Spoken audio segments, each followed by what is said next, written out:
Howdy, howdy, howdy, my name is Anachi Sasuke, and welcome back to Let's Read the SCP Foundation Wiki. In the last episode, I think, we read our way through the notebook up through the goo. The reason I say I think that is because it's been a little while since I've actually recorded any episodes of the SCP Foundation Wiki, and I was briefly not actually sure.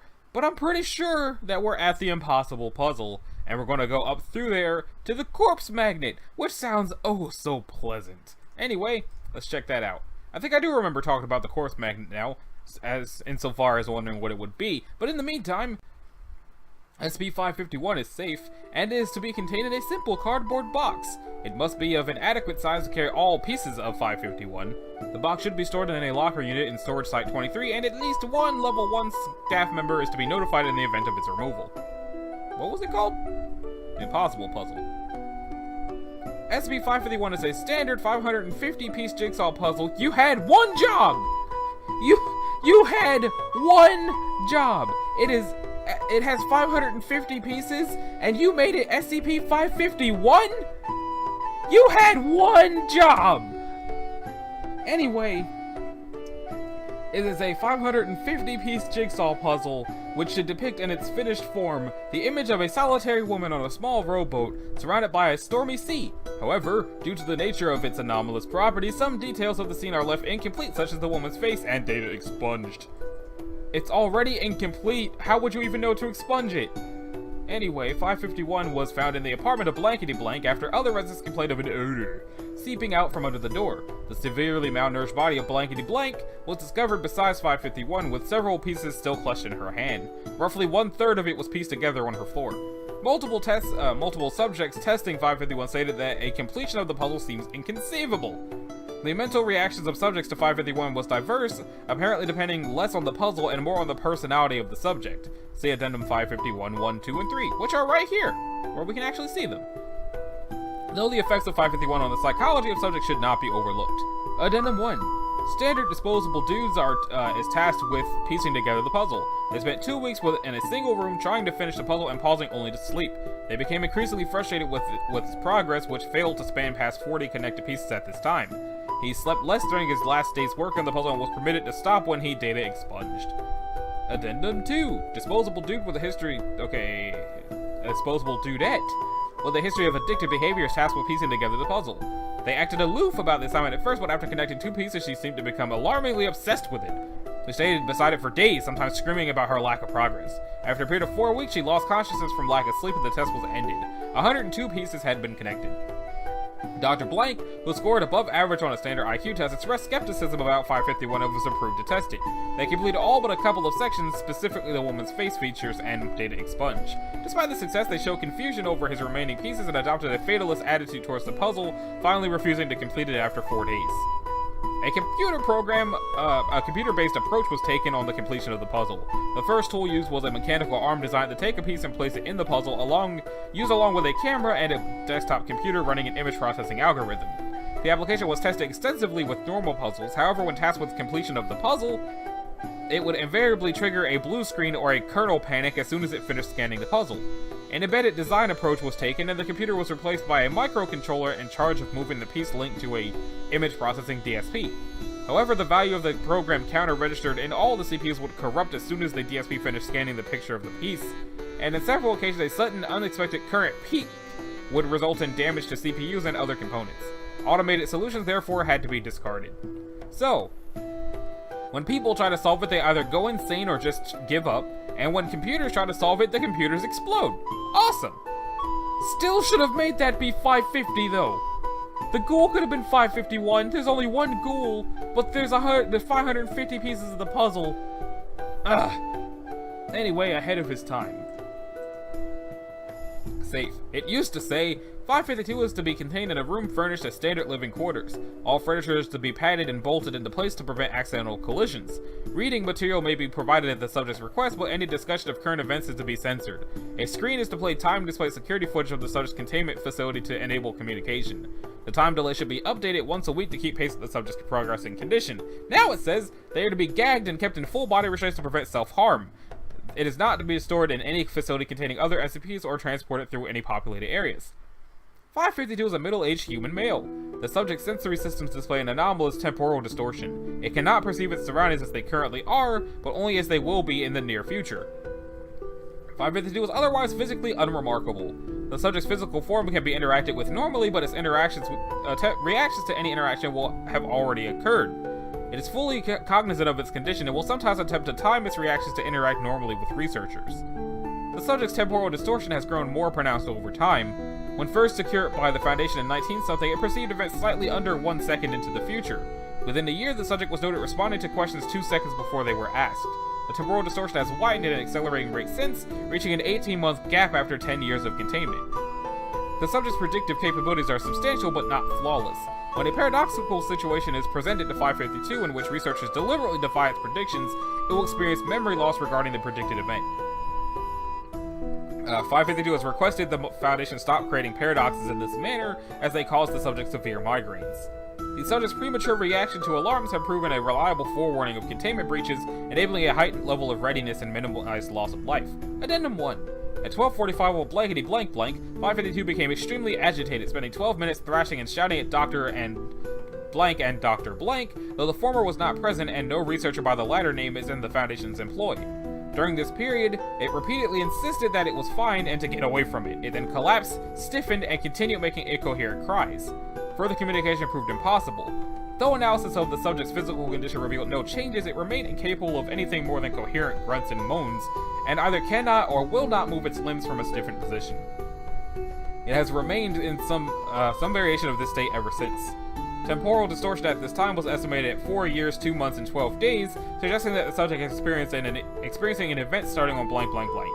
Addendum 2. On blank blank blank, shortly before the predicted cause of the subject's incapacitation, it unstiffened and regained mobility in its limbs for the first time in 4 years. Shortly thereafter, the subject began screaming in apparent agony and frantically clawing at itself. After renewed attempts to communication proved fruitless, 552 was physically restrained in a straitjacket and gagged to prevent self-harm.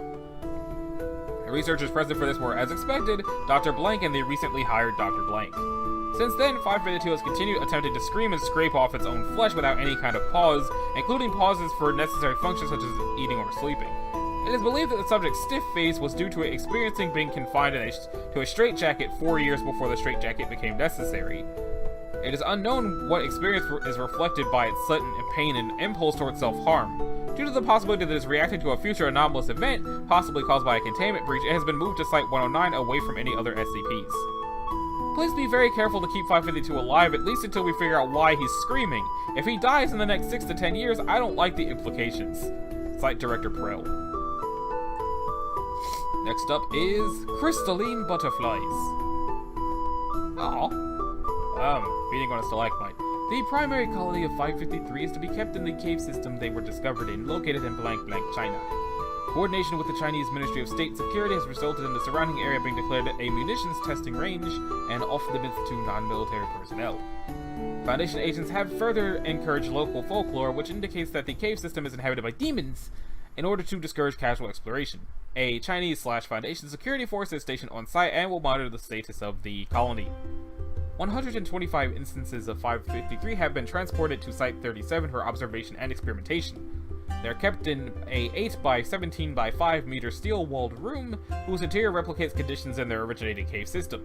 Native cave flora and fauna are to be maintained in sufficient quantities to provide the appropriate nutritional needs of 553.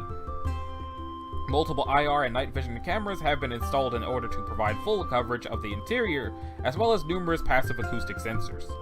Any personnel entering the chamber must only use the designated path and be wearing full body protection as laid out in document 553-0942 Alpha. Effective June 1st, 2000-something, which is, I'm actually recording this on June 1st, so haha. A decontamination airlock has been installed in all rooms and hallways adjoining SCP-553's chamber are to be equipped with high-strength UV lamps as well as a humidity level of 50% or less. Industrial dehumidifiers are to be on hand in the case of a containment breach. SCP-553 is a colony of approximately 140,000 winged organisms superficially resembling butterflies. They possess a silicone-based biochemistry and are composed primarily of calcium and silicate compounds. The body of a member of the species is mostly calcite, with some of the internal organs composed of a material similar to quartz with piezoelectric properties. This silicate impurity adds rigidity to the creature, giving it a rating from 3.5 to 4.5 on the Mohs hardness scale. Although they continue to grow throughout their observed lifespan, the growth rate slows considerably once they have entered their adult stage. The average observed wingspan of an adult is 2.3 centimeters. Looks like there's a story in there. The life cycle is notable that it appears more closely related to crystal growth than standard biological growth. The creature starts out as a crystal seed rather than as an egg. Adult instances deposit them on stalactites, and they hatch approximately 12 days later. The larval stage appears as anthodites and leach minerals from the stalactite using a weak acid. They move extremely slowly, approximately 5 centimeters per day, and leave distinctive tracks behind them as they progress. These tracks can be used to discriminate between genuine anthodites and 553. The larval stage lasts approximately 70 days, at which point it becomes stationary and begins to grow its wings. It says, unlike known Lepidopterae, 553 does not possess a pupal stage. During the transition from the larva to the adult stage, the wings of an insect will grow rapidly, becoming fully formed in less than 9 hours, at which point the adult will detach from the stalactite. Though, through an unknown process, 553 maintains a relatively stable population, with eggs only being laid when an adult dies. The population transplanted to containment has stabilized at 137, give or take 2. Members of 553 primarily rely on a form of echolocation to sense their surroundings. They do this by creating a variety of ultra-high-pitched tones via scraping and striking their legs together, and appear to use their wings as a mobile array to detect reflected sound. Additionally, they appear to have a variety of chemosensors in their foot pads, allowing to determine the mineral composition of the surfaces they land on. Adult instances of 553 primarily feed by scraping fungus and lichen from the cavern floor, and, to a lesser extent, leaching minerals from stalagmites, using a similar acid as used by the larval stage. Adults have never been observed to feed from stalactites. It is hypothesized that this is an adaptation to preserve food stock for the larval stage. When any adult instance of 553 suffers significant damage, it will produce a unique sonar signature which alerts all other nearby adults to the presence of danger. The adults will swarm the perceived source of danger and proceed to attack it by attempting to slice it with their wings. And that's a story. The wings of 553 members have an average thickness of 5 millimeters where they attach to the body and taper rapidly to any average thickness of 0.05 millimeters with sharp beveled edges. In testing, individual lacerations as deep as 1 centimeter have been measured. However, deeper lacerations usually result in some portion of the wing structure breaking off in the inflicted wound. These fragments typically continue to fracture in the wound due to mechanical stresses. The circulatory fluid of 553 reacts with most carbon-based tissues in a necrotizing fashion, resulting in significant post-traumatic infections. Incident 553-4 Gamma. On May 25th, 2000-something, 21 instances of 553 escaped their containment chamber due to an improperly sealed access door. They reacted to recapture attempts as an attack and retaliated. It displayed a high degree of pattern recognition and target analysis and quickly focused their attacks on the exposed fleshy parts of the containment personnel, particularly the throat and face. The 9 immediate fatalities received on average 10 wounds greater than 1 centimeter. It is currently hypothesized that these were caused by multiple slashes on the same wound site. The secondary necrotic infections caused by 553 wounds resulted in a further 8 deaths. 12 instances were successfully recaptured and returned to containment, and the remaining dead instances were retained for autopsy, structural analysis, and chemical analysis of their circulatory fluid. And how long is this? Okay, going to save that for later. Save it for side SCP things. Lovely. So next up is the perfect murder, which is Euclid. And it says 554 in situ. A 100-meter exclusion zone should be maintained around SCP-554 with signage indicating danger of death due to electrocution. A rotating team with 3 field personnel is to be assigned to the task of preventing public exposure to the object. The individual currently designated 554-2 is to be held in Foundation custody in Sector 25. In the event of members of the public or Foundation personnel becoming exposed to the effects of 554, the following procedures apply. 174 Macadamia, where an individual has viewed 1. Communication with Sector 25 should be established immediately to confirm that the individual previously designated 2 has undergone a 554 Boojum event. An exposed individual is to be designated 2 and conveyed to Sector 25. Containment is to be re-established and any eyewitnesses administered amnestics. 889 Almond, where multiple individuals have viewed one in a short time span. Surviving individual is to be interrogated to establish an identity where possible of others exposed. Failing this, it will become necessary to remove one and identify the corpse. Precautions must be taken to avoid accidental exposure while retrieving one. Corpses removed from 554 are to be conveyed to Sector 25. 333 Hickory Dickory Dock, where Foundation agents have been exposed to one in the course of their duties. Safety of uncontaminated personnel is the highest priority. Where the previously exposed individual has not been identified, the exposed agent has sole responsibility for identifying one. Contaminated personnel are to be designated to and conveyed to the Sector 25 facility. They should be kept under 24-hour surveillance by at least 2 staff members to delay a 554 Boojum event. Next of kin should be informed that 2 has been diagnosed with a terminal medical condition. Video link or extremis personal contact with 2 is authorized at the discretion of sector management. Suitable steps should be taken to safeguard the secrecy of Sector 25. Let's check out that level 5 access required. 451 Kachichin, where images or footage of 554-1 have become public knowledge or have proven effective at transmitting the effect. It is to be reclassified Keter with immediate effect. High explosives to be used to destroy it. If neutralization effects prove ineffective, efforts, yes. Following protocols are to be implemented in order to provided below until containment is reestablished. White House Protocol. Electronic communication to be disabled worldwide to prevent transmission of 554 effect. State approval is to be sought wherever possible. Otherwise, Foundation assets are to be directed to sabotage relevant infrastructure. Emily's Protocol. Use of Project Leith authorized. Contaminated objects, individuals, and electronic infrastructure are to be destroyed. Windham Protocol. Orbital assets to be used to neutralize human optic nerves in area of contamination to prevent further transmission. So then, SCP-554 is a structure located in Culverdown, Isle of Wight, England. Its date of construction and original purpose are unclear, but photographs taken from the nearby Blank Holiday Park date its presence to the late 1970s. Details on the interior guard has been erected to prevent accidental exposure to one. The structure exterior is composed of partially oxidized iron plates and concrete. Radiography suggests its interior to consist of a large number of complex mechanical components. A rusted iron ladder permits access to the structure's roof, though as far as can be determined there is no instrumentation or access to the interior anywhere on its exterior. A human corpse, designated 1, wrapped in a black plastic refuse bag, is visible in the space between the concrete beams on which 554 is supported. When 1 is viewed by a human subject designated 2, the previous individual to view 1 will disappear the next time they are out of sight of any observer. This event is a designated 554 Boojum. Okay, so when 1 is viewed by a human, designated 2, the previous individual that was 2 will disappear when we're not being looked at. Okay.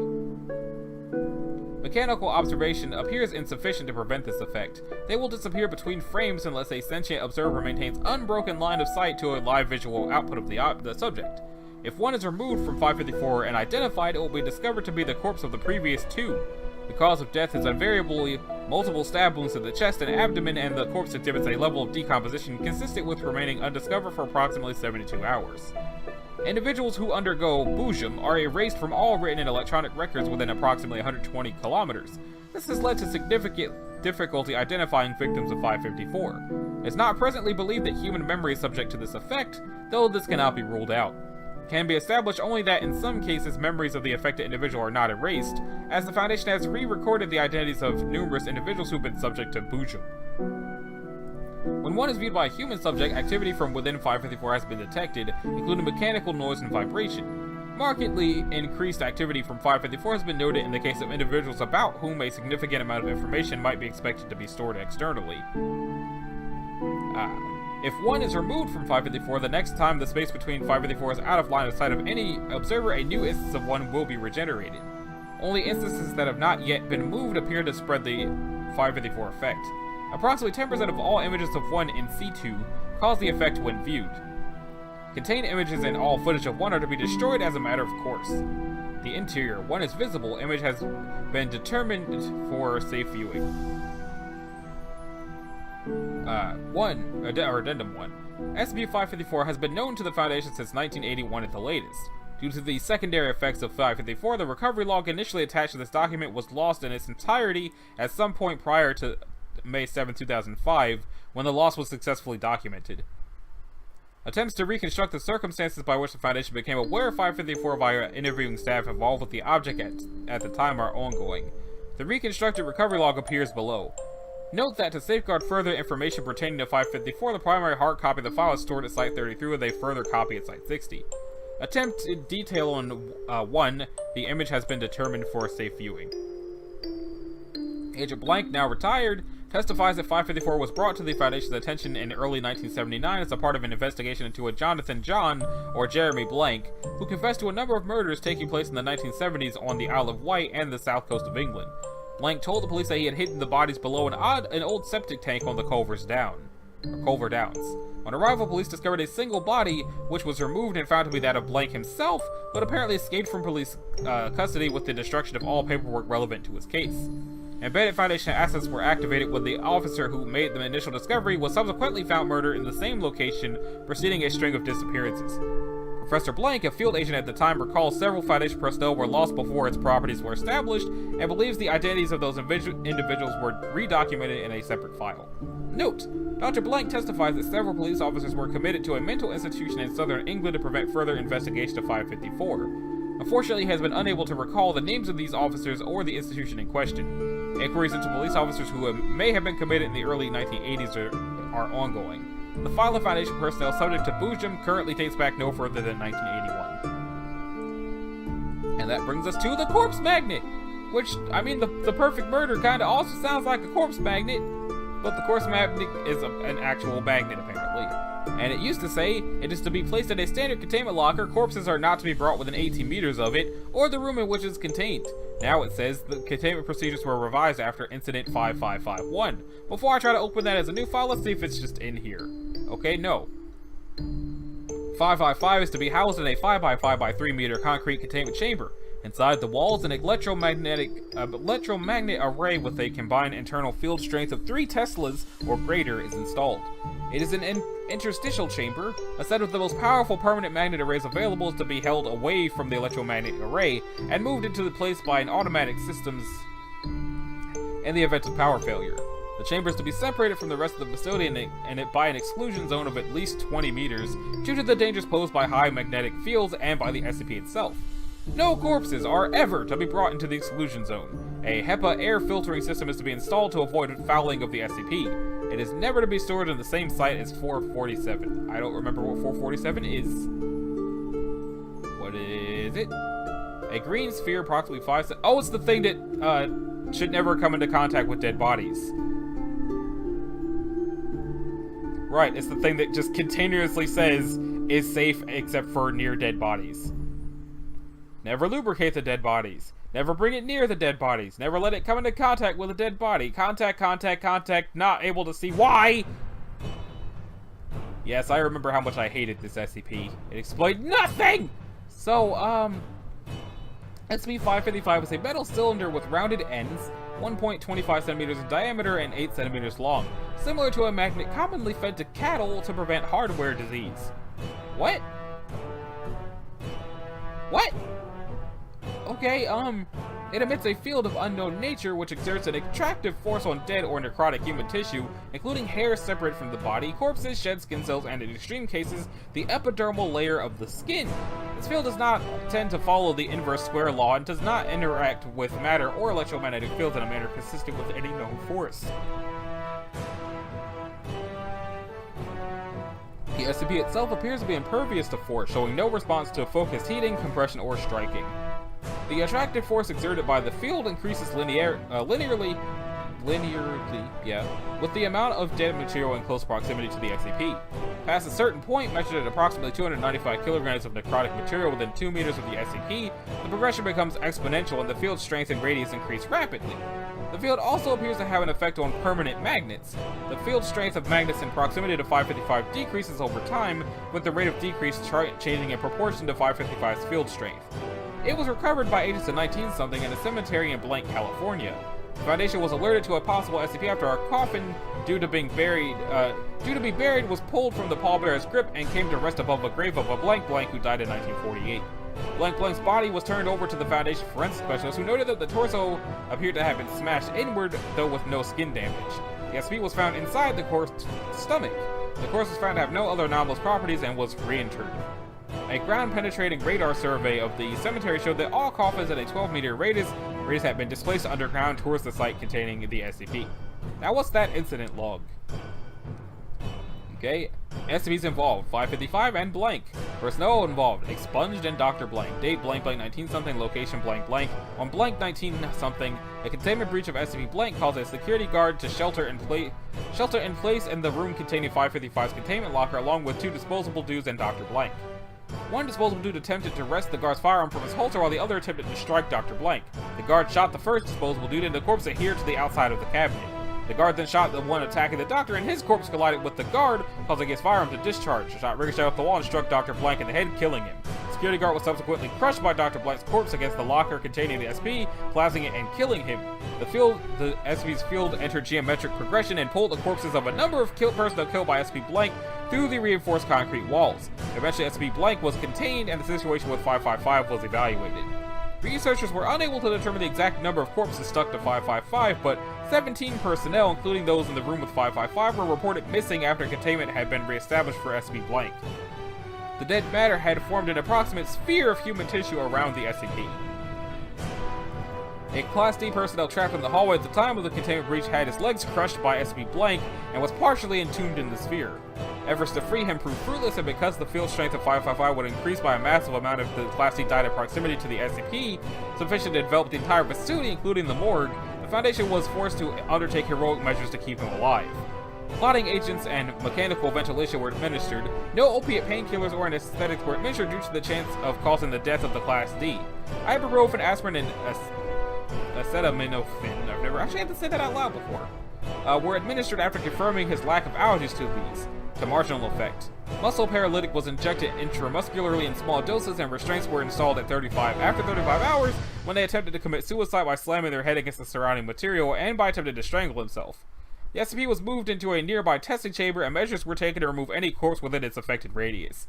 At this point, a tracheotomy was performed on the Class D, as his screaming was determined to be affecting his measurements, and a gag would pose danger of him choking.